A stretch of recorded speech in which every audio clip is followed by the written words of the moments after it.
podcast is part of the Sports Social Podcast Network.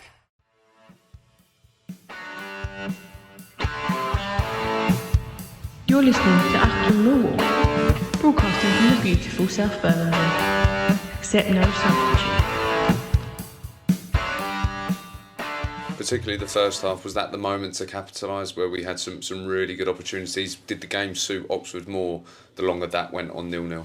Yeah, because obviously they came here to make it difficult. I think, like you say, we wanted to be the team on the ascendancy. We wanted to force the issue. We wanted to try and win the game.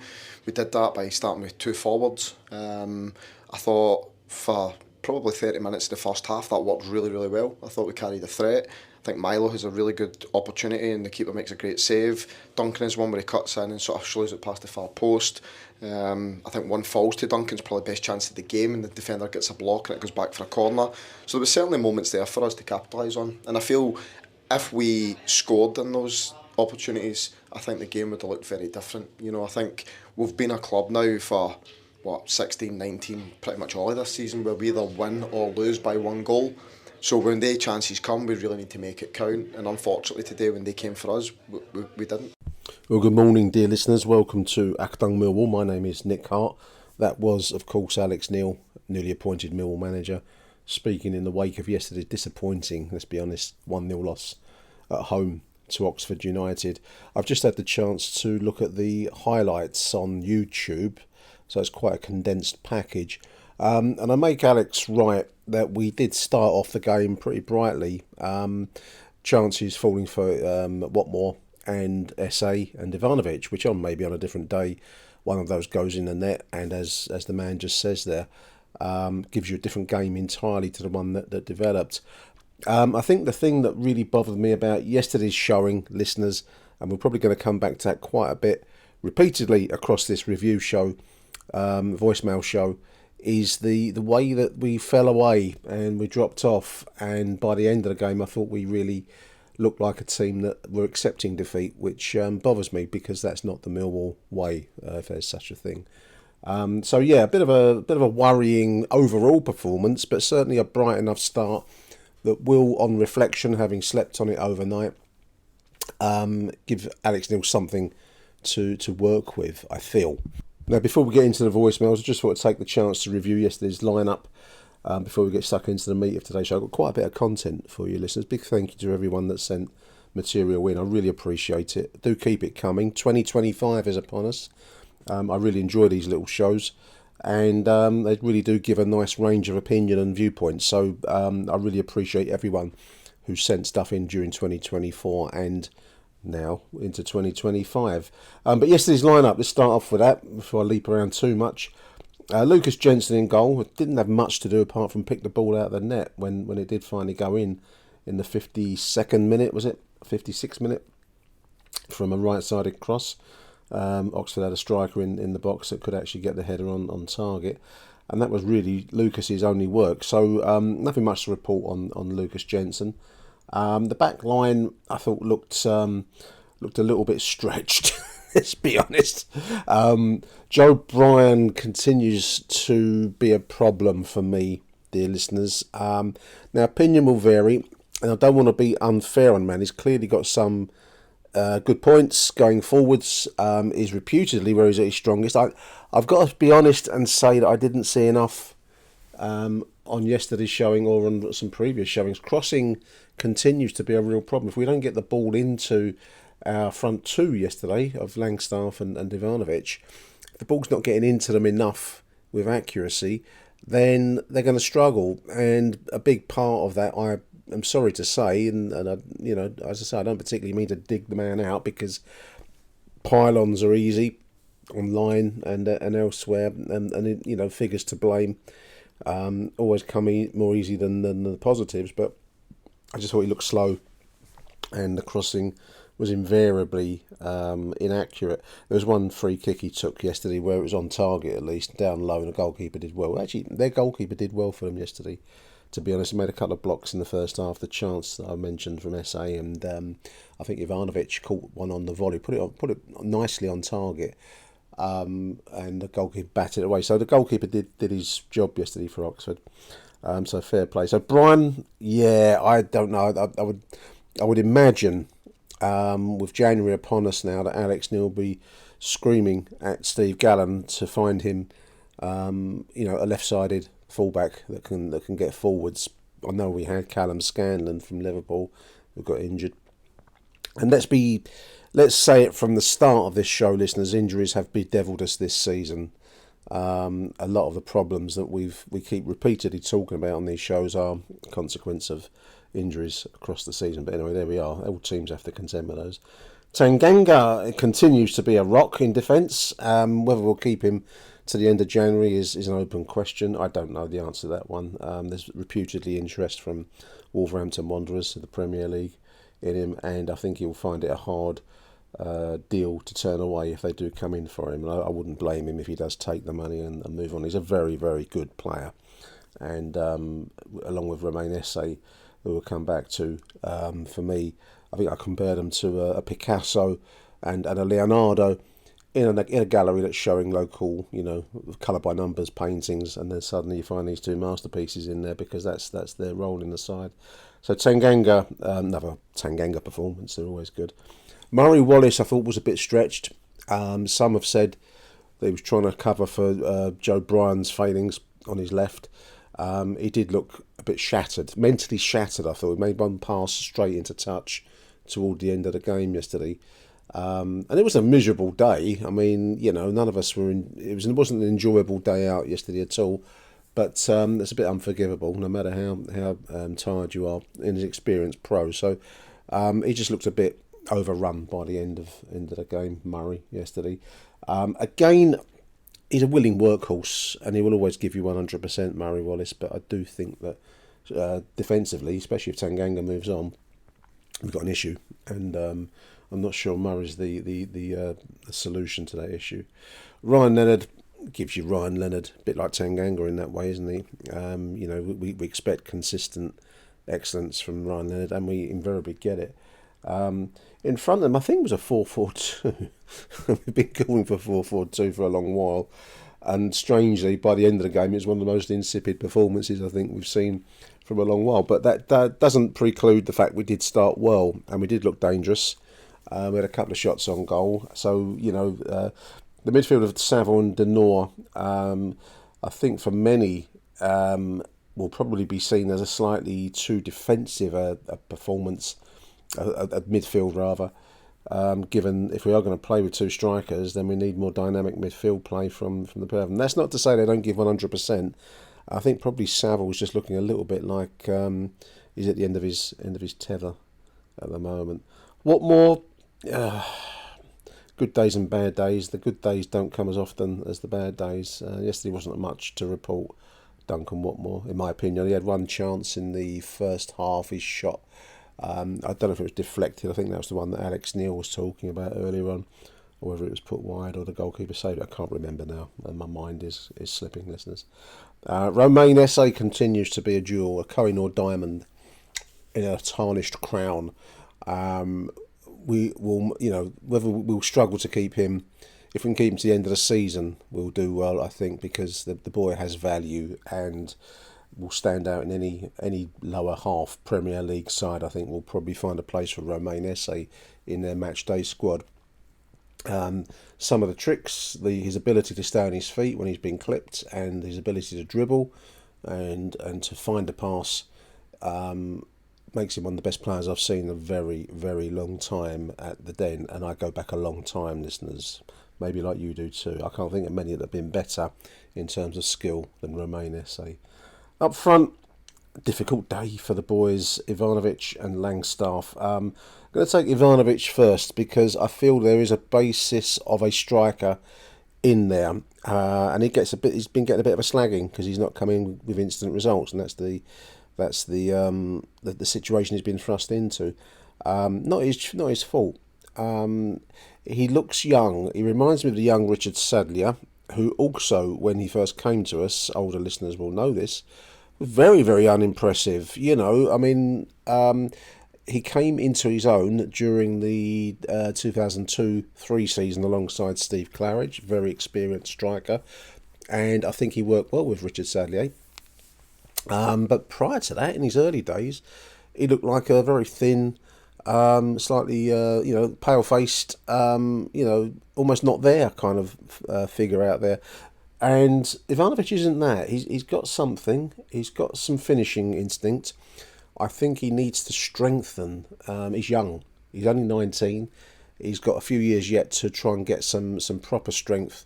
There was a moment I referred to it in the other show I did yesterday with Graham, which was done in kind of immediately after the game when it's quite difficult to think straight, to be honest. But there's one moment that sticks out where the 5 for Oxford, who looked like a solid piece of human flesh, pushed him off the ball like he wasn't there, and he's going to have to deal with it. He's going to have to bulk up. He's going to get some work in the gym. I think there's a lot of work to be done with Ivanovic, but I do believe that work will be rewarded.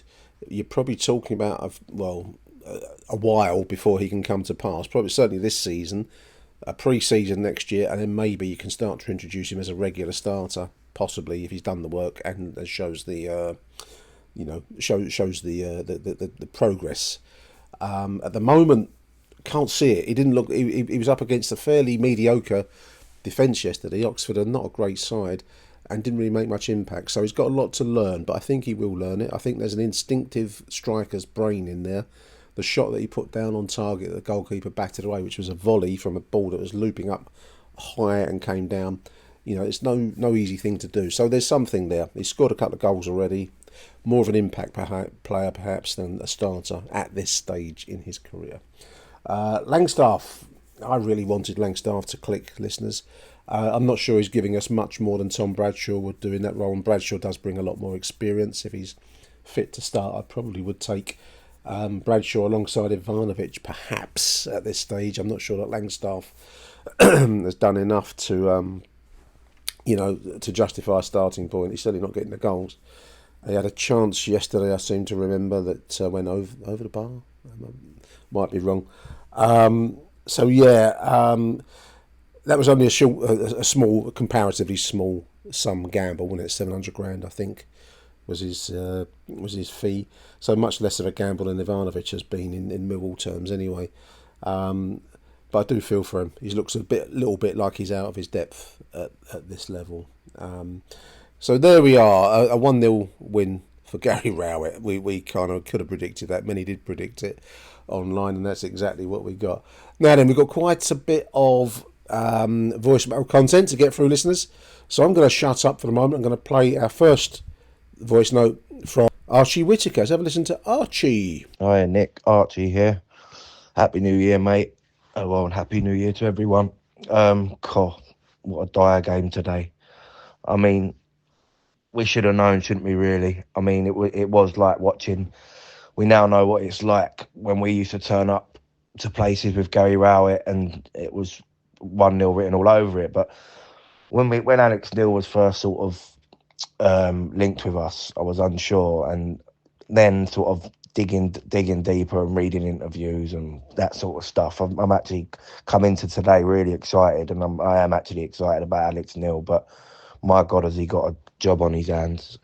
I mean, today everyone keeps harping on about strikers and we need a striker, and yeah, I agree to a certain extent, but the creativity in our team is just non-existent. And I mean, I've said it for years, really. I think the last striker we had that could actually put the ball in the back of the net was a Phobie. But anyway, it doesn't matter who we have up there. We don't create anything. I mean, look at Haaland. I mean, he got on the score sheet the other day, but he's having a nightmare because they're not creating anything to him. And I think obviously Rowett knows, and however long he's been gone now, year and a couple of months or whatever, there's no real changes in that team. He knew exactly what he had to do. Leave us with the ball. They weren't even bothering when we had the ball with crossing it backwards and forwards across the back four. They weren't even bothering because they knew that there was nothing, like we wasn't going to break them down, and Rowett just knew exactly what to do against us. And I suppose fair play to him, but fucking hell, it was boring, wasn't it? What a job Alex Neil has got. It's going to be an interesting January. I genuinely believe that if it wasn't for Tanganga, we'd be in the bottom three. So obviously I've heard Wolves are knocking around for him. And I just really hope we don't lose him this window, and hopefully Cooper's on his way back. I think that the game there today was, we're sort of, when you look at it on paper, Oxford at home, you think, we should be winning that game. But then you actually think it's probably the worst game for a new manager, because they let us have the ball, and we all know that us having the ball, we just can't break teams open. I mean, he tried today. He stuck two up top, and again, saying about not needing a striker, they didn't cover themselves in glory today, because it was pretty static. But obviously, it was difficult because of how Oxford was set up. But yeah, that's just my opinion on today. Is just try not to get too downbeat about it. We'll probably have more of a chance on Saturday against Sheffield Wednesday. And yeah, let's see what January brings. I mean, what a job he's got. But yeah, Happy New Year, everyone. And hopefully, 2025 can't get much worse than today, I'll tell you that. Cold, wet, miserable. My little boy was fucking crying. He left his water bottle there. An absolute shambles all round. I mean, we could be... I'm recording this message at 11 o'clock tonight, the day of the game, and we could still be playing and we wouldn't have scored yet. And I suppose Alex Neil, he's come half-bald, but he'll be bald in a few weeks, I imagine. Anyway, all the best. Happy New Year. Big thank you, Archie. Tell your little boy that I was also crying up in Block 1, mate. I know how he feels. It was a miserable day. Blimey. I mentioned already in the other show that I did how, the rain came as I came out of the Revive tunnel. Those that know the tunnel know it twists and turns a little bit, and I went in kind of a normal, miserable grey afternoon and came out to what looked like the apocalypse. I thought that all I could see at the end of the tunnel was a grey blur. Like there was no distinguishing. It was because there's so much water coming down off the walls. It was like something out of the the end of the world or something. And that continued on at the ground. I arrived there with wet jeans like everyone else, and not much to enliven the afternoon. So I feel his pain, Archie. Send him my best wishes, mate. Yeah, creativity or lack of. Wow. There was minimal creativity. I see Romain is our only creative outlet. When Femi came on into the game, it didn't really show an awful lot. By that stage, I think there was a collective loss of spirit. That would worry me if I was Alex Neil. More than the kind of bad luck. That's not a word. Bad luck in front of goal, especially in the first half. It's the loss of spirit that really would bother me. Now, what lies behind that, I don't know. They've got new tactics yesterday anyway, 4-4-2. A lot of us have been calling for that. And certainly two strikers is going to give us more chance. We would have got a strike in the net yesterday if Lady Luck had smiled on us. But certainly from midfield, we don't have anyone that can unlock a defence. That must be something that is also on Alex Neil's mind. He's got, as you say, Archie, a big job on his hands. I've written that one down as you were talking, mate.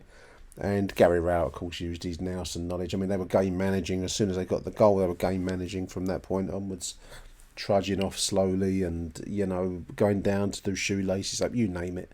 Every trick under the book, which is Gary Rowett's style. But if you give him that lead, which we did, that's what you're going to get. Best to get in front of him and make him chase the game, because that's when he's at his worst. But there we are. That's gone. We're off to Sheffield Wednesday on Saturday.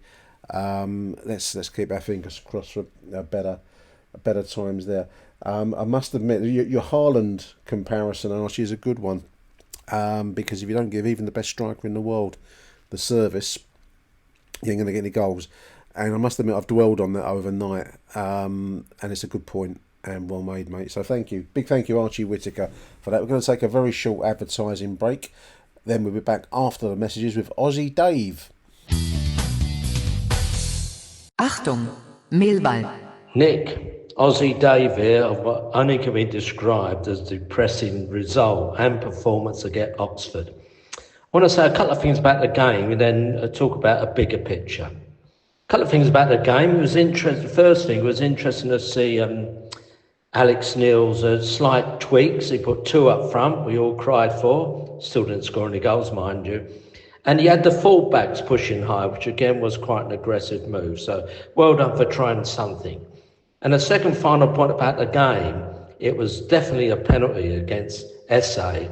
And I read somewhere it's been 4 years since we last were given a home penalty. Now to the bigger picture. I think the key point we saw from yesterday is that the squad lacks quality and depth. And I reckon that was at the root of Bomber leaving, besides not getting on with Gallen. And leading on from that, because of the lack of depth, after 30 minutes against Oxford, we had a bit of a new manager bounce and played quite well. We looked very tired, and for the last hour, there was very little movement. Someone had the ball, they couldn't know who to pass it to. No one was moving. And it's because of our lack of depth that most of those players, about 9 of the 11, played all of the 4 matches in the last short period. So they're buggered because we haven't got enough depth. And finally, to a bigger picture, and it's all to do with the recruitment. I'm sure Jimmy Berylson seems to be putting all his trust in one person, Gallen. What if he's a dud? What did we do in the summer? No replacement for a number 10 after Fleming went, and that's a clear weakness. 2, no young or mobile centre-back was brought in, and we got Hutchin in the last desperate move. Again, not very good recruitment. 3rd one, we got Coburn, who's notorious for being injury-prone, and look what's happening now. One good point was obviously the Aziz is about the only bright light in the recruitment so far. And the final big one of the recruitment, we spent 3 to 4 million on 2 forwards who don't look like scoring. I know we're going for the future, but I can see why Bomber wants some recruitment for now. So what's the overall outcome of our recruitment, particularly any forward players? 2 goals in 7 games, and one of those was in the 85th minute. And it seems years since we scored 2 goals in a game. So I'm stating the obvious. The January window is absolutely critical. I predicted at the beginning of the season that Millwall will finish 19th, and I'm afraid, I reckon I'm fairly spot on, and it's going to be a year for looking over our shoulder and not dreaming upwards. Anyway, come on, you Lions. Dave, I think I'll give my right arm at the moment to finish in 19th position, because surviving in this league is first, last, and everything, as an old song once went. You've posed a very good question there, Dave. What if Steve Gallen is a dud? That's a very good question.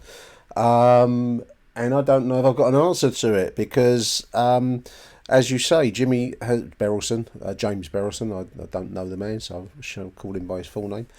But James Berylson has put a lot of faith in Steve Gallen.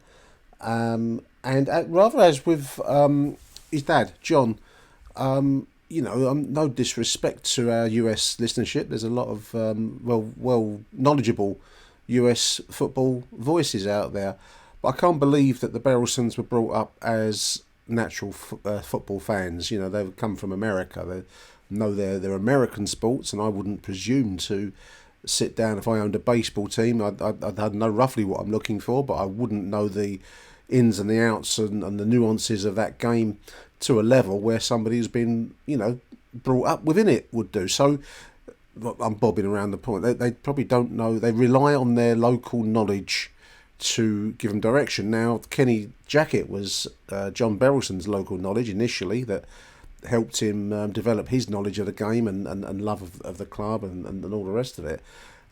James Berylson seems to be putting a lot of faith, as you put it rightly, in Steve Gallen. A jury is out for me on Mihailo Ivanovic. I've heard a lot of opinions which almost write him off. I think it's too early in the boy's career to be written off, but you can see where he needs to work on his game and on his physique. Let's put it bluntly. He's not strong enough. Certainly not to lead a line at championship level, where you're up against some hard-edged, hard-nosed seasoned defenders, and we saw those yesterday with Oxford. Not the best defenders in the league, listeners, either. And the boy was largely kept quiet. We've mentioned Langstaff already, and I'm not going to flog the boy. I think he has a level.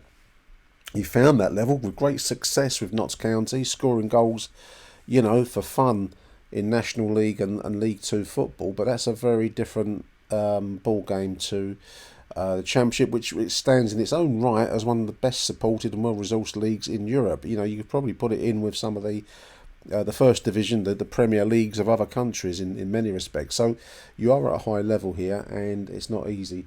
Now, whether Steve Gallen is a dud or not is going to be an expensive gamble by James Berylson.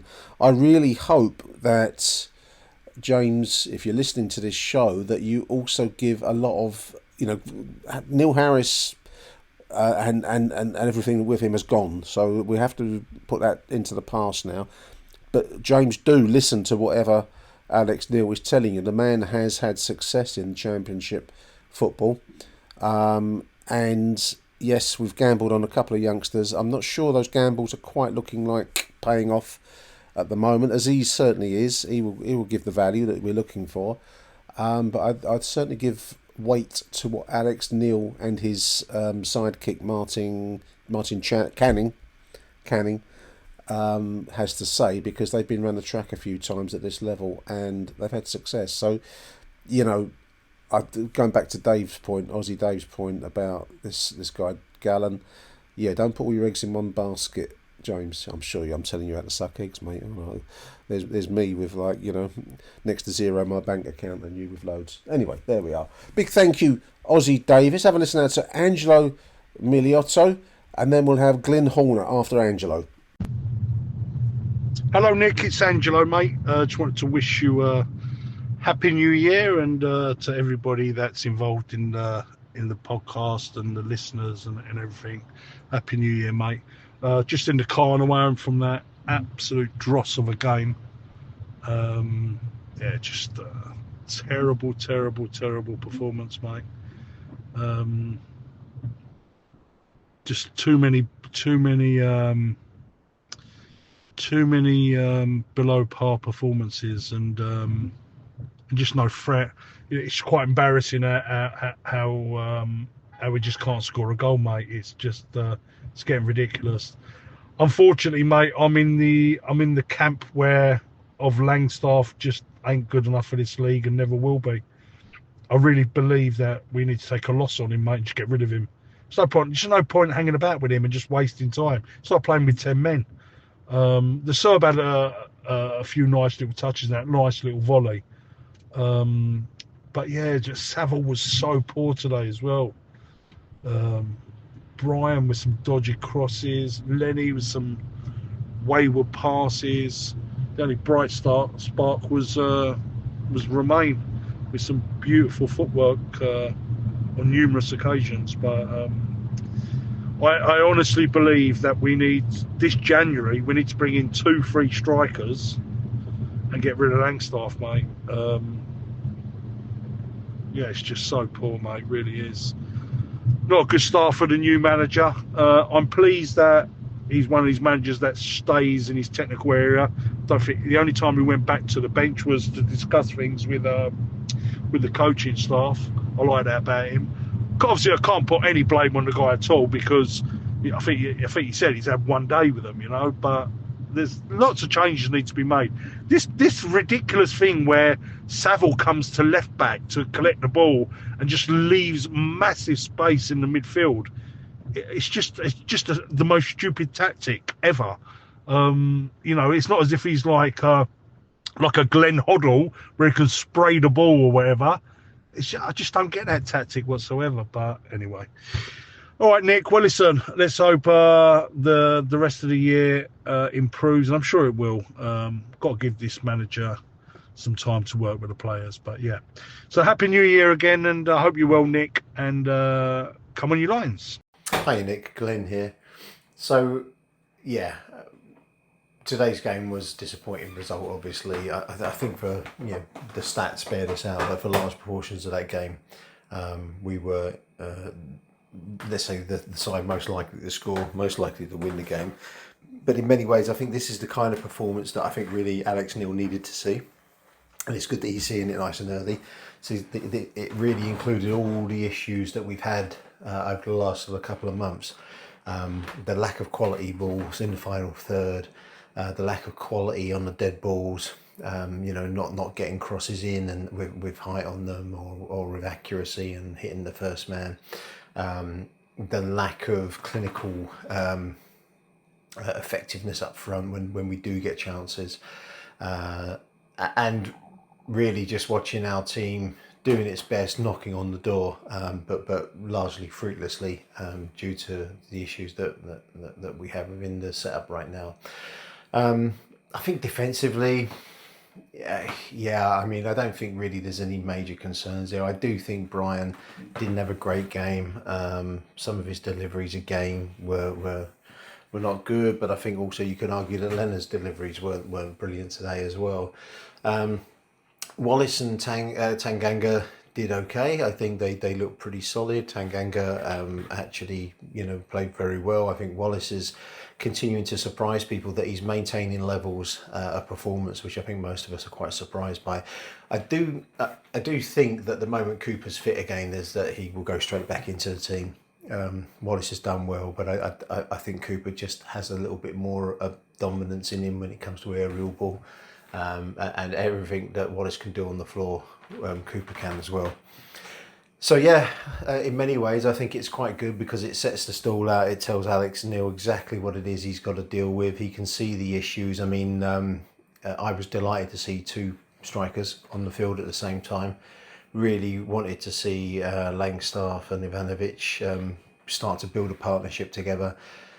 But honestly, I can't really remember any point in the game where they were in and around each other's area and one feeding off the other or linking up in any way whatsoever. And I hark back to the days of Sheringham and Cascarino and really that there was some sort of almost like unwritten understanding between those players that meant that they knew where the other one had to be to be an effective strike force.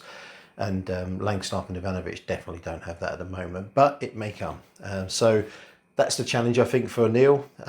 That's all I can say about the game at the moment. I think we've just got to give Neil, time to bed in his ideas and assess the quality of the squad that he's got, and on Gallen to come up with some sort of striking answer, because at the moment, I believe we're looking for a number 10. I think that's the issue. We really don't have anybody who's knitting together the midfield and the attack and creating chances for our strikers. So good luck finding an effective number 10. That's probably one of the hardest and most sought after positions in the game. Anyway, on to Saturday and Sheffield Wednesday, and let's hope there's a more effective performance then. Come on, you Lions. Big thank you, Angelo, and then Glenn. Happy New Year to you, Angelo, and to everyone, actually, everyone listening to the show. Happy 2025. Happy New Year to Macaulay Langstaff. I mean, I'm sympathetic to your starting point, Angelo, about taking a loss on the boy. He's had a couple of chances. The problem, I think, for him is that at League 1, League 2, National League level, you probably get a lot more chances with looser defending.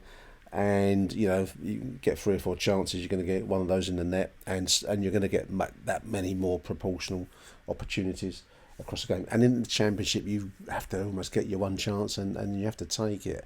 He's had moments. He had a few shots on target last few games, and it hasn't really worked. I think I probably would start Tom Bradshaw alongside Ivanovic, because I think we've got no one else other than Ivanovic. At least he's got some height, even though he's got to learn his trade, and hopefully that's going to be an area that he works with Alex Neil and his staff on. But I mean, lack of clinical finishing. You're right, Glyn, as well. Huge January coming up, listeners. We've just mentioned Steve Gallen. This is going to be the test of the man, because we're in a tight spot. We're not far short of the mythical 50-point safety margin. We're on 24 points, is it? Let me have a quick look at the league table. I'm talking whilst I'm looking, because this is the kind of professionalism of this show, listeners. There it is, 29 points, Millwall. So we need another 21 points to achieve the kind of generally accepted safety point of survival in a championship. That's really, really what we've got to be focused on here. So we need another 7 wins, 6-7 wins will probably get us close to that.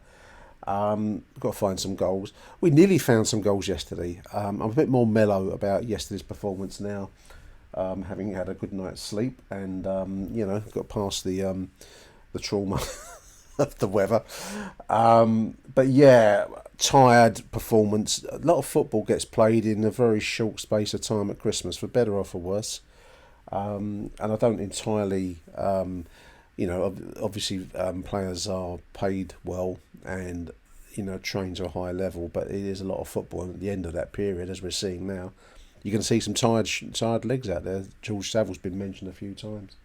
So yeah, big window ahead, and we're in it now. So I'm really hoping some forthright conversations are taking place behind the scenes with Steve Gallen and Alex Neil on this much vaunted transfer policy. Let's take now Craig Jones. He's going to take us up to the next advertising break. Take it away, Craig. Hello, Nick. Craig here. Happy New Year to everyone who's listening. Hope this year is much kinder, and everyone is not having too much of a hangover today. One group of individuals who looked like they were playing with a hangover was Millwall. 1-0 against Oxford. A very, very Rowett-esque performance. Felt like I was in a time warp, and seeing a Rowett team practically shithouse a 1-0 win while looking very disciplined and organised, well drilled, with their tails up and on a very good run. That won't last long, Oxford fans, just to warn you. But, yeah, how frustrating. How very, very frustrating. Positives, Eze, who clearly is not going to be at the club either the other side of January or in the summer. I think it's safe to say. I know that's what's mentioned a lot by us, but it's very much certain. Our crossing throughout the whole game was woeful. Too many players just did not perform well. Our midfield was not very cohesive, which is quite surprising for Saville and Denoy playing so much this season. I know people say that George Saville looks like he's tired. He's not tired, that's just the way he runs. It's just the way that he plays.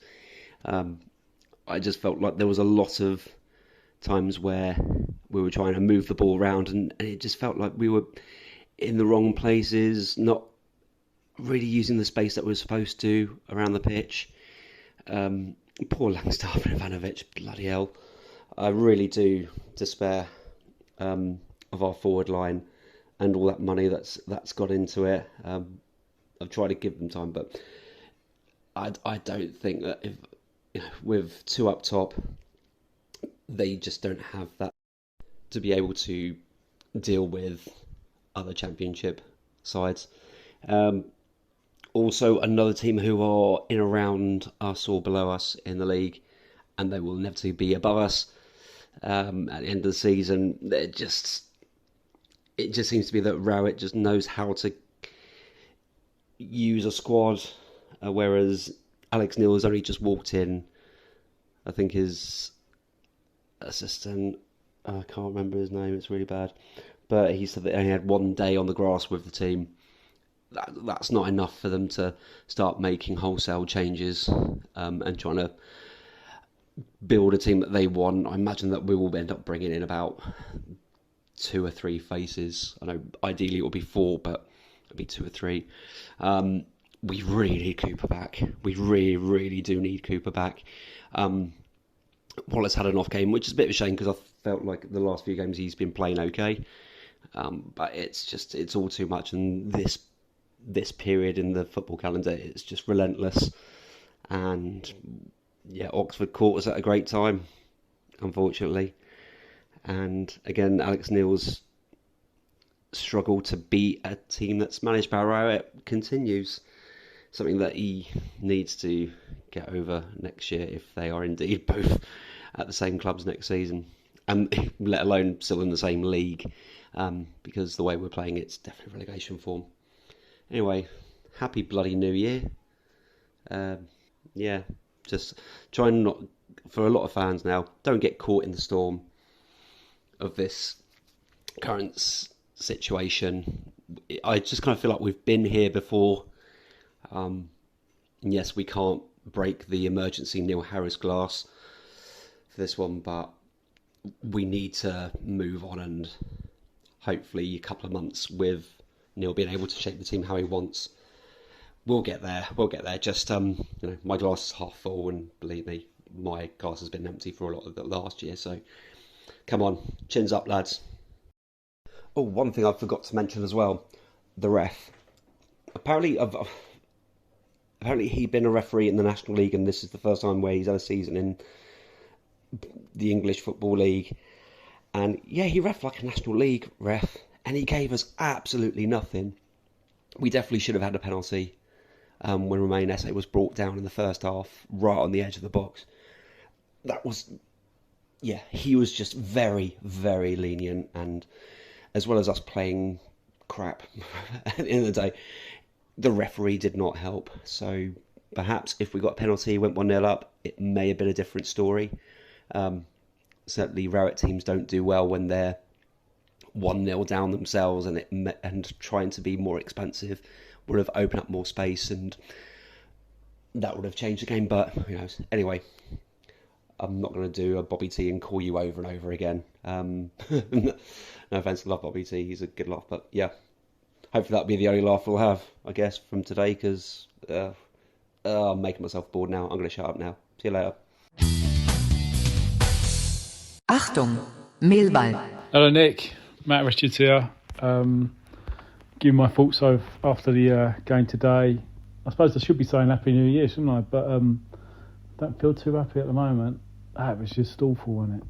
Absolutely awful. It was such a... the whole day, it was a flat day. The crowd was just flat. It was so quiet. Cold, wet, windy. Just really shit day, shit performance. I think Alex Neil the first thing he did was get on his phone to his solicitor to make sure could he get out of his contract, because, the only good thing I can see from today was that he's got a good idea now of how poor that squad is and which players he needs to get rid of as soon as he possibly can, because we're just carrying a few of those players today, and there's no way we're going to beat any team when you've got poor performances like some of those players put in. And I'm thinking the likes of, obviously, Joe Bryan, which everybody will be criticising rightly as well. It's just absolutely awful today, absolutely awful. Everything he did was shit. And what was ironic, I guess, was Rowett, who kind of brought him in. He knows his limitations as well, so they were playing to that, weren't they, as well? The ball's over the top and playing it down there right. But he was awful, and what more? And so much of that squad is just deadwood, and we've just got to get rid of it. So that's the only crumb of comfort. I guess the big question is going to be what happens in the summer. How much money do we get? Do we sell players like SA and Tanganga in January? Do we wait until the summer, and can we rebuild? What players can we get into? Can we get in to replace them? So many questions. So I suppose there is a crumb of comfort that he would have seen that today. But yeah, it was awful. But what I felt was that it's interesting, because even though it's just one game, it seemed that we were trying to be a bit more patient in our build-up, or maybe it was just the way Rowett had set them up. Because there had no options, or there's lack of options whenever we had the ball. And invariably we left to Wallace to try and punt one forward into a channel or over the top, and that just didn't work. And it's there's a lack of mobility in the centre of the park. Saville had a bad game, and he hasn't played well this season. Why we took Kasparov? I actually thought Kasparov was our best player up to then, but we took him off. So I think it's a total rebuild that's needed. I think Langstaff. I hope he proves me wrong, but I've not been impressed by him whatsoever. He needs to be loaned out as well. So we've got him. We've got Ivanovic, who actually, I think he's got a really good touch, Ivanovic, and I think he will be a good player. It's just too soon for him to be playing week in, week out. SA, he doesn't try and do too much, but I think there's a lot of responsibility on him because it's just not happening elsewhere. So he's trying to beat two or three players, and he just can't do that. But I thought he played well today. I thought Aziz did okay when he came on. I thought Tanganga was okay, but the goal was a mix-up between Jensen and Tanganga. And then ironically, of course, even though I think it would have been a soft penalty, we didn't get a penalty when Saville went down, and it's just after that, it's actually a similar sort of challenge in the box. Their player goes down and they get given a free kick. It's just so frustrating. Interestingly, Nick, and this is incredible, really. I mean, I think we talk about the last time we had a penalty at home. It's now going back nearly 3.5 years. The last penalty we had at home was the 29th of September 2021. Jed Wallace against Bristol City. That's 82 home games. 82 home games since we actually last were given a penalty. It's just, but splitting hairs because at the end of the day we weren't good enough. But it just shows you we don't get anything, do we? We don't get anything. Anyway, congratulations to Gary Rowett. Ironic, isn't it, really? I suppose that still a lot of fans didn't like Rowett ball, and I'm not saying we should go back to that or anything like that, but yeah, I wouldn't mind being an Oxford United fan at the moment, winning 3 games in a row. That doesn't strike me as a particularly boring place to be at the moment. But anyway, that's by the by. I'm still being positive about Alex Neil. We just got to get rid of those players. The squad is a poor squad, so he's got a big job on. But I think we've got a decent manager in. If he does get backed, then there is a positive way forward. That's it then. Cheers, Nick. Come on, you lines. Big thank you, Matt, and before Matt, to Craig Jones. The January clear out is going to be something that we're all looking for. I was actually thinking when Craig was talking, the most dramatic clear out, I suppose, it wasn't in January, it was even later than that. Back then you could do it. 1985, George Graham almost produced a new team, cleared out the dross that had taken us to the brink of relegation to Division 4, and somehow, based on miraculous divine intervention, or George Graham intervention certainly, made signings that managed to save our bacon. Now it's not so dramatic as that for Alex Neil, but we do need to find some new faces. I think there's been a lot of I don't want to keep making the same points that the contributors have made, because we can all see it, but there's a lot of players that probably do need to move along. They're at the end of their careers, and it's just looking a bit listless. That was the overwhelming sense as the game drew to its conclusion yesterday, of listlessness. Can't say it. You know what I mean. There was just a general kind of sense of torpor about Millwall yesterday as it went along.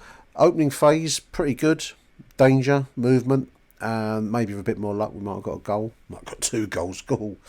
But as it wore to the finish, that's the thing that would really bother me if I was Alex Neil. I didn't see the drive or the non-acceptance of defeats. You can't win them all. You're going to get beat. You're going to get beat by wily managers like Gary Rowett. We know him inside out, don't we? But it's the acceptance that's the problem, in my opinion.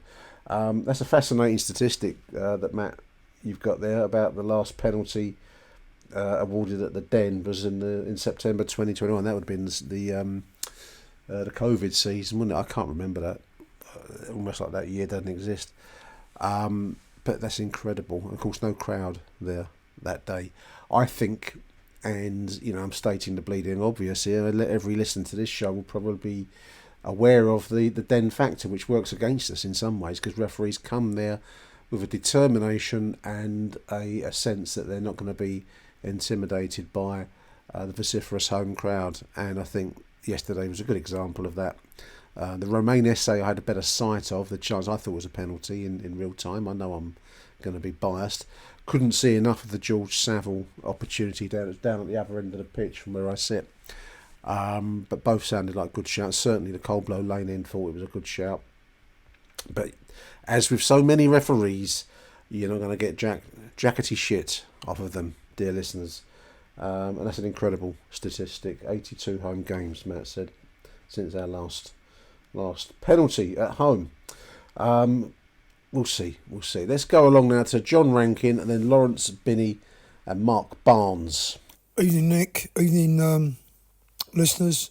John Rankin here, just calling in with a voicemail on that 1-0 defeat at home. Where'd you start with that? Well, firstly, I've got to say, old Rowett, Gary Rowett, must be enjoying his glass of red wine tonight, because obviously he left. I was at the Norwich game away where this song went out, Gary Rowett, your football is shit, and if you listen to his Breaking Lines podcast, that was the turning point for him when he decided to throw the towel in, really, and can you blame the geezer? So he came to the den today and taught us a lesson. We're very poor at trying to take the game to a side that sits deep, and it showed today. Our style, as everyone knows, is to let the opposition have the ball. 70%, 80% possession, 60%, doesn't really matter. Let them punch themselves out, defend like fuck, and then hit them on the break. And, that's what Rowett did to us today. To my mind, they had one decent player. Well, they had some fair players. They defended their box really well, Oxford. A couple of big centre-halves. But their number 7 was very good. And lo and behold, he was the right winger. And they just pummeled the ball down towards Murray Wallace and Joe Bryan, who I've got to say are our weak link. And I said last week, that's sweets off a baby, that. I mean, if you watch the goal against Sheffield United, where it goes over Joe Bryan's head and he don't know whether to play it, and he looks at it and just lets it go to the opposition winger. The same thing happened, and they nearly scored from it today. So, these managers watch their opposition sides' videos and watch. They all do a job on other teams. And Oxford played well. They nullified our threat. They let Murray Wallace have the ball all the time, which suited them just fine. Poor old Murray, he's not a playmaker, is he? They kept the ball away from Romain Essay as much as they could. And, I could see Romain Essay getting frustrated. Tanganga played out of his skin. But those two kids must be looking at each other thinking, let's get the fuck out of here, They got to think of their careers. And it pains me to say that when I think we've got some very, very good players. The Serb was nowhere to be seen today. Don't quite know what happened there. But what I was really disappointed with was we managed to get to the byline quite a few times, and regardless of whether it's a good cross or a bad cross, there was no one on either post from Millwall. So, this is basic stuff, right? The ball is on the byline. You cannot be offside. The ball is being kicked back in from the byline, so you are behind the ball. Now, what you do is you go and occupy the far post and you make a run across the goalie onto the near post and try and score. You don't stand in the middle with your hands in your pockets going, what do I do? Right? You look at the Oxford goal, simple, football, cross from the byline, edit back, where the ball came from, loops in the back of the net. I couldn't really see it that well because it was down the other end, but the goalie looked in no man's land there. You either come for the ball and you invariably get the foul if you tumble over, or you stay on your line and try and save it. But you don't stand on the the 6-yard line, because you're in no man's land there. Jake Cooper scored a similar goal, a few games ago. So, a painful watch, a very painful watch. What's Alex Neil going to do? Well, I think he's going to have to personally, I think he was just there watching. I hope he was. I hope he didn't set the team up like that, because it's gonna be a long, old, hard season if we have performances like that. Too light again in the midfield. Romain Esse having to go all over the place to try and get the ball. He was left wing, right wing, and dropped in as a number 10. He needs to play in the middle of the park, right, or come in, right, from the wing into the middle, right. You know, pushing him right out, isolating him is no good. He's clearly our best player. He can go through 2 or 3 players quite easily. And when you've got a talent like that, you need to feed it. I don't know what's happened to George Saville or Casper Denor, but boy, oh boy. You know, you think they've won a second ball and then they just get pushed off it. Duncan Watmore, lightweight. Ryan Leonard, you know, competent performance again. Jaffet Tanganga, very, very good. But that's all you can say, really. Very much of a muchness performance. Why didn't Aziz start? You know, I'm asking questions. Why wasn't he starting? The Serb, right, started him, you take him off after an hour, or you bring him on at 60 minutes, right? You know, he was struggling, clearly. Macaulay Langstaff, sorry, mate, I wouldn't pick you, right? You know what I mean? I just don't think you're up to it. I don't know what to do, really. I don't know what to say. We miss Idemo and Maku, you know. We've got some issues here we've got to sort out. The only thing I can say is you let Jaffet Tanganga go, oh my God, and you let Romain Esse go in January, and you get that money and you pay the Berylsons back some, you know, they're due a bit of return, aren't they? And then you go and buy some, you know, decent £1-2 million players and have a competent team that can hold its own and maybe, you know, push for the playoffs and then try and bring someone else in. I don't know, but didn't look good. That, you know, having said that, did we deserve to get something for the game? I think we did. The amount of times we got the ball in the box and the amount of pressure we had, we didn't really deserve to lose. It was a tough watch, but I've got to say this. Fucking hell, referee. I mean, I know that referees are very, very wary of giving penalties at Millwall because everyone says, oh, you get intimidated by the crowd. But we have interesting facts here. We haven't had a penalty awarded to us since 2019 or something, or 2021. You know, it's like 3 seasons gone by, we haven't had a penalty. We've had them awarded away, but not at the Den. And there were 2 clear penalties today. Clear penalties, maybe 3. And I do think we were unlucky. I mean, football's football, and if we'd have got a point out of the game, you wouldn't be getting voicemails like this. But, you know, it's football. It's a dramatic game. It's emotional. So, Alex Neil, you got your work cut out. Reorganise the side. Sort out the midfield. He said on his post-match interview he normally plays on 1 up top. You know, I don't think we can afford to have 2, you know, run-of-the-mill attackers up front. We just need a single bloke. I'll put the Serb up front and then take him off. Let's hopefully Josh Coburn can come back and put him up front, you know, mix him up with a Serb and strengthen up the midfield. Drop Romain Esse a little bit deeper, give him more of the ball, feed him the ball, because he's got to be our number 10, I would have thought. No good having him out on the wing as good as he is. We've got to make more use of him and, you know, try and get it going. Anyway, what do I know? Fuck all. Come on, you Lions. All right, Nick, it's Lawrence Binney here calling in after Millwall 0, Oxford United 1. Couldn't make the game today, so I watched it on telly. Actually wasn't drinking last night, just it was cold and wet and my dad couldn't go, so I decided to watch it on the telly instead. So yeah, probably don't have too much of a right to complain about the performance because at least most of you hardy souls turned up for that one. So maybe I'll try and kind of be a bit more philosophical about the performance. It was a pretty typical poor Mill display, wasn't it? And I mean typical in the sense that, you know, we're not sort of Man United bad, you know. I don't think there's a lack of effort. I think the organisation, again, largely quite good.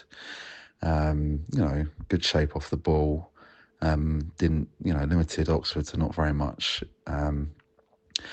I think in the opening half an hour, we pressed them really well, actually. It's the first time we've really pressed a side that I can think of this season. I wonder if that will be a bit of an Alex Neil staple. And it looked to be kind of bearing fruit for us. We were winning those second balls. We were getting possession back quite high up the pitch. And we were playing, I don't know what kind of formation it was, but it looked to be a sort of 4-3-3, 4-4-2 sometimes, with Ivanovic and Langstaff becoming a bit more central and then drifting wide at certain moments. And we could have been a couple of goals up to the good. Langstaff, what's he got to do to... he can't buy a goal at the moment. Has his shot blocked when it looked like a certain goal. And then Ivanovic turns what was a half chance into a very presentable opportunity. Keeper does very well to keep that out. Fantastic technique from young Mihailo. But yeah, I felt as soon as Oxford kind of got their shape together and put a few counter-attacks together, we kind of shut ourselves a little bit and kind of sat quite deep. Became very rigid, and we never really found our attacking mojo again. And the goal, when it did come, I think you could sort of see it coming from a mile off. Oxford were growing in confidence, and we were lacking it. I think Murray Wallace should do a bit better. I kind of feel like another defender might be able to clear that off the line. But yeah, I think, difficulties is that this squad is largely kind of unchanged, or it's not changed enough over the past few years, and that's been a problem for a while. Players like Watermore, Honeyman, Wallace, Hutchinson, some of the old guard, players, Joe Bryan, players that are on a downturn. Their next move is going to be to a League One or a League Two club, let's be honest. And a couple of them probably should have left a while ago. But I think with Steve Gallen in charge, the club is trying a different approach, and we've signed a lot of young players in the summer, and I think this is another January transfer window that we need to get right. I'm slightly worried if SA and Tanganga go that we could find ourselves in a dogfight, because at the moment they look the only two players who are up for it, or up to it rather. So yeah, we need to. I think Neil needs some time with the players to kind of instill his ideas. We definitely need a couple of signings in attack. And yeah, I mean, I'm not going to get too pessimistic, because I think we do go through poor spells, and in those poor spells we do look like we can't buy a goal, but we do always manage to kind of turn it around a little bit. And I don't see us going to pot like we did last year. But yeah, there's some work to do off the field with recruitment, and it's going to take a while. Yeah, I suppose that's all I've got to say. Roll on Dagenham on Monday night. Cheers, Nick. Bye. Hello, Nick. It's Barnsley here. I just thought I'd ring you up and wish you a very happy new year. And my little thoughts of today's game. Yeah. When the team come out, wasn't too unhappy with it. I thought it was a decent team lineup. I thought Aziz was very unlucky to be dropped, but new manager, we're given the benefit already. Started first 25 minutes, thought we were very good.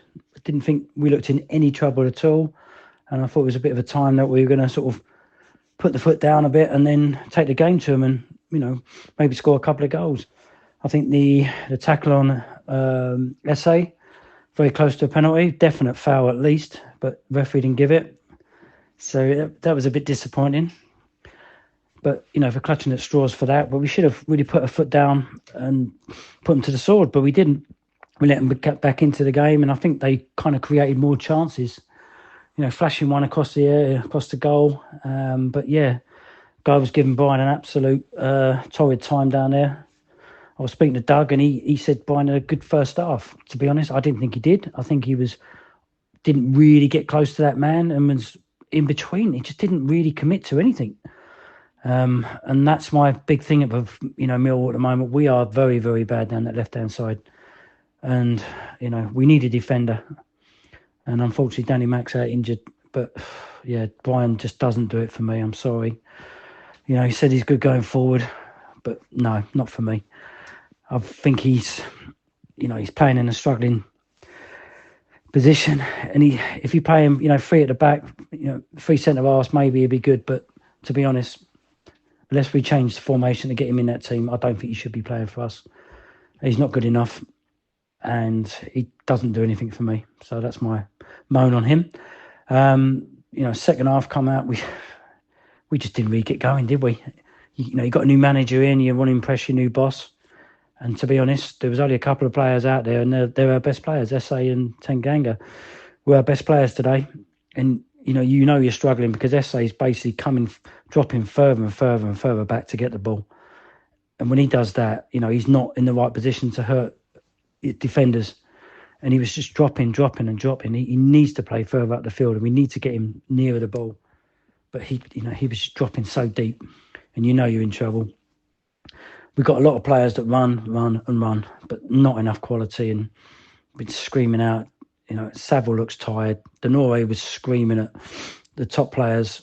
Ivanovic, I don't think he done too much wrong today, but Langstaff huffs and puffs, and we've got too many players that huffs and puffs in that team, and we have got no quality. And Neil's got a massive job there, and to really turn it around, because we are very poor. The balls that were getting played in the box, they were just hopeless balls into it. Get on the end of it, hopefully something will happen. There's not enough quality, nowhere near.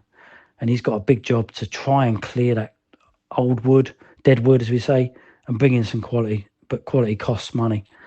And unfortunately, I think, hearing reports on Wolves are sniffing around Tanganga, do we just take the money and try and strengthen? Because we should be looking up, but I think we're looking down again. And I hate to say it, the big manager bounce today. It was so flat, wasn't it? It was a bit like the weather, very flat today. And there's just not enough quality in this team. And, Watmore runs around. As I say, we have just got players that just run around a lot.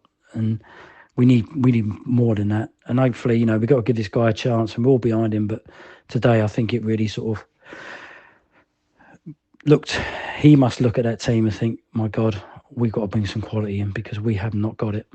I don't think defensively we were that bad, but Jensen, sorry, mate, you're huge, you're a big lad. You got to come out and claim that ball for the top of that fella's head, or just punch it out, get out and punch it. But don't let that guy get that free header in. I know Tanganga was struggling there to try and put him off a little bit, but you've got to come out and command your six-yard box and get something on it. Just come out and fight the life out of forwards. Be strong. You've got to learn that, because that ball should have been taken off that forward's head, not to, get a kind of a free header and put it in. It was a very, very poor goal.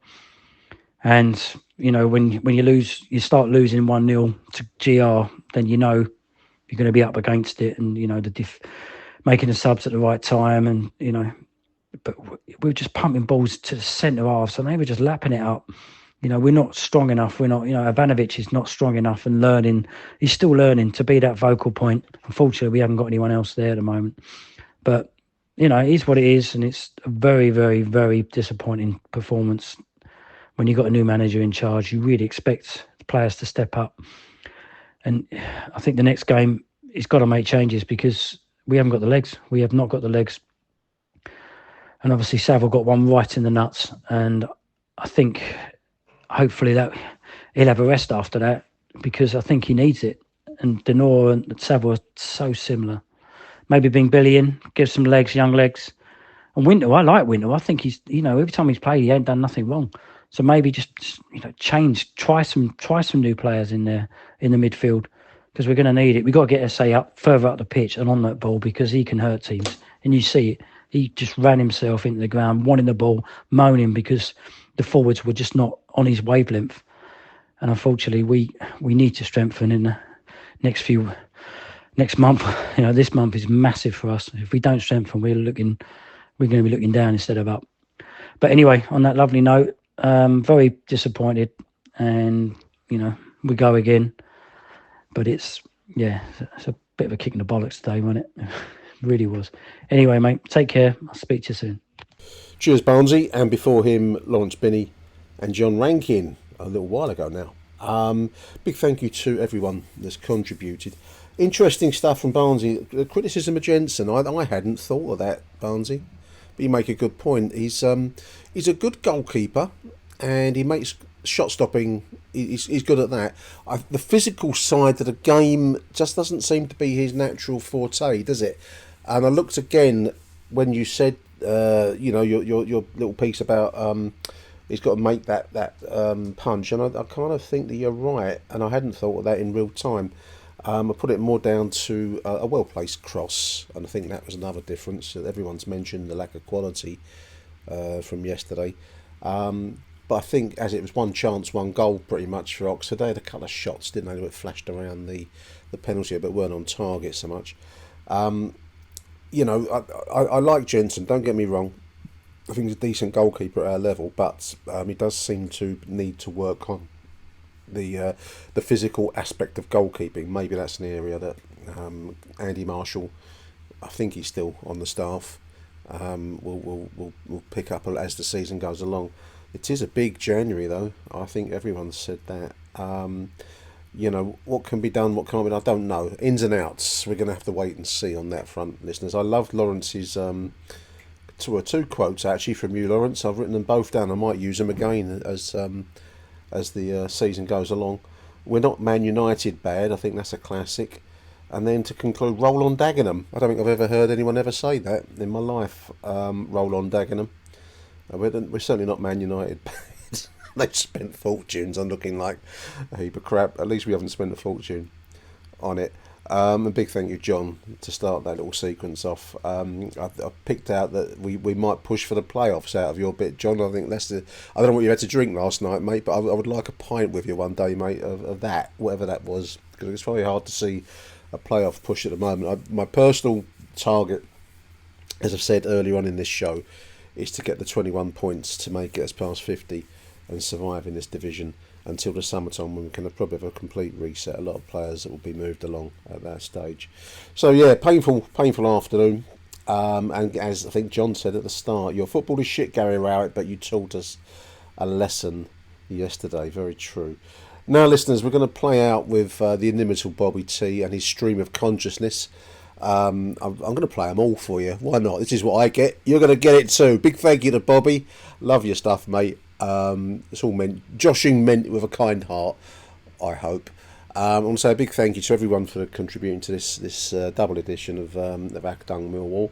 I'm not around for the Wednesday game on Saturday, Sheffield Wednesday game. I've got a familial event to go to. I will get a sight of the highlights on the Sunday, and I'm hoping if we get enough voice notes from that game to do a show with Merv on the Monday. So do send me your voice note opinions after Sheffield Wednesday on Saturday. One way or the other, I'll be back hopefully on Monday with Merv, and then roll on Dagenham. Roll on Dagenham. Big thank you, listeners. Thank you for tuning in. Happy New Year to you all. Fingers crossed for the Lions as 2025 unfolds. Take it away, Bobby. Happy New Year. Achtung Millwall. Bobby T will never change. New Year, same me. Langstaff and my highlight are working well together. I like that. What more? Fucking waste of space. This game's crying out for Aziz. Should be 3 or 4 up. But anyway, bye for now. Half time 0-0. Well, Nick Hart and Achtung Millwall. Same old Bobby. New Year. Utter rubbish. Bullshit. I told you, go back to my voicemail. I told you, Gary Rowett Masterclass. We're going to lose to Gary Rowett 1-0. Didn't I take? Go back to the voicemails. And Bobby T here. You're not going to hear me fuming now. But you know what? Guardiola couldn't get a tune out of these fucking players. It's not Alex Neil's fault. It's not a new manager bounce with it. The players are fucking rubbish. And you fucking know it, right? Yeah, Tatanga, SA. I want him to go. He tries too much. He just tries too much in the wrong areas, mate. Aziz didn't start. What more? You're a fucking joke. My wallet retire. The players aren't good enough, Nick Hart and Achtung Millwall. That's the bottom line. Joe Brown at the end. Fucking coffee cunt. Sorry, a new year. Supposed to be new me. I ain't changing my tune. Alex Neil is a good manager. Proven. You lost now. Gary Rowett first. It's a masterclass. One shot on target. Header. Hit and run. At their place, we should have been out of sight. Embarrassing. Oxford at home. Embarrassing. Oh God, George Savile, you're too old. The engine, you've run out of steam now. Aziz doesn't start. Like, face it, the players are rubbish, right? The back line, yeah, Danny Mac, Cooper out, keeper's not bad. Tatanga's going to go. He deserves to be in the Premiership. My Wallace joke, Cooper injured, Joe Bryan cunt. Midfield, aging. Casper Denor gets lost sometimes. And the front two today, in the first half, Nick Hart, in the first half, Ivanovic should have scored volley, Van Basten volley. Langstaff tries, Bradshaw's a joke, comes on.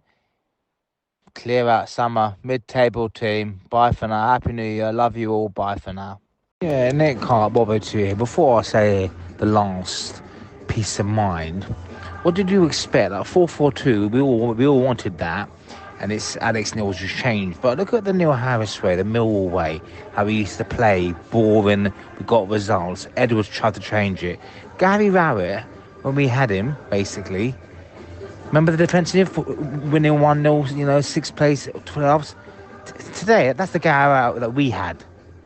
So anyway, and we should have had 2 Stonewall penalties. I'm going to send you the last picture of the new year of our chairman. No, on having coffee on the chairman, Mr. Jimmy Beresfield. His hands are tied. He's got to make money now for SA and to get money, get good players in. Leonard right back is aging. All the defence is aging. So anyway, here's a picture of our chairman. Yeah, we're going to lose SA. We're going to lose Tatanga. Alex Neil need to buy new players. Bye for now. We had loads of penalties. We lost. Gutted. Happy New Year. Bye. Now, hold on, Nick Carr. One more thing which doesn't sit right with me. My Wallace. Why can't he play Tatanga and Wes Harding? Solid at the back. What's Wes Harding done? New clearer. We'll see in the next couple of days. And Nick Hart, Bobby T, stop putting me last and be me like at the end of the voicemail. Put me in at the beginning, like discuss my passion, discuss my thoughts with Mervyn Payne and Harry Potter. But you put me right at the end like a scapegoat. I'm not happy, mate. Happy New Year. And Bobby T here, one more time, Nick Hart, maybe for the last time. I never wanted Alex Neil. He weren't my first choice. Robert's gone to Stoke now. If you ask me Gary Rowett to come back, yeah, defensive, top 6, top 7. Alex Neil weren't my choice. Bye for now. Big thank you, Bob. I've gone and put you last again, mate, and I didn't mean to. We love your stuff, mate. You know that. Difficult day yesterday. Alex Neil. I've been reasonably impressed with him, Bob. In the sense of the interviews that I've listened to, various interviews and the club one. I think he's a manager with no flies on him. I think he knows what he wants. And as others have said across the show, and I think what you're driving at in your messages there, is that, there's clearly a lot of faults in this squad. He would have had his eyes opened a bit yesterday, I think. No bad thing, as long as it can be turned around. We do have a big January transfer window to handle, and I think we probably all have to steel ourselves a little bit for the loss of Tanganga and Romain Esse. How they get replaced with what level of investment is going to be a big question. Don't have the answers to those at the moment, but we can all see areas of the side where things need to improve. The fact we've scored less goals than we've played fixtures this season, 22 goals is it from 24 fixtures, is a damning indictment of the team, the recruitment, the everything. Top to bottom, the fact that that's where we're at is poor, given that we've spent money, but we're not seeing the returns for it at the moment. I've said already on the show, I like Ivanovic. I think there is room for improvement, but I think he does have the capacity. He's got an instinct, and I think that that will stand him in good stead. He needs to get more with the physical challenges that the Championship presents. Langstaff, I don't know. We've mentioned him a few times across this show now, getting towards 1 hour and 20 minutes long, so I won't prattle on too long here, Bob. But I'd actually be inclined to start Bradshaw up front. He's got the experience and nous at this level to have more of a chance, I think, especially if he's alongside the youngster, Ivanovic. Let's wait and see. Big thank you, Bobby T. I do appreciate your stuff. Big thank you to everyone that's contributed to this show and the others. I'm going to sign off there and say Arrivederci Millwall to everyone around the world. Happy New Year, and we'll be back next week hopefully with Merv. Until then, sayonara, Arrivederci, blah blah blah.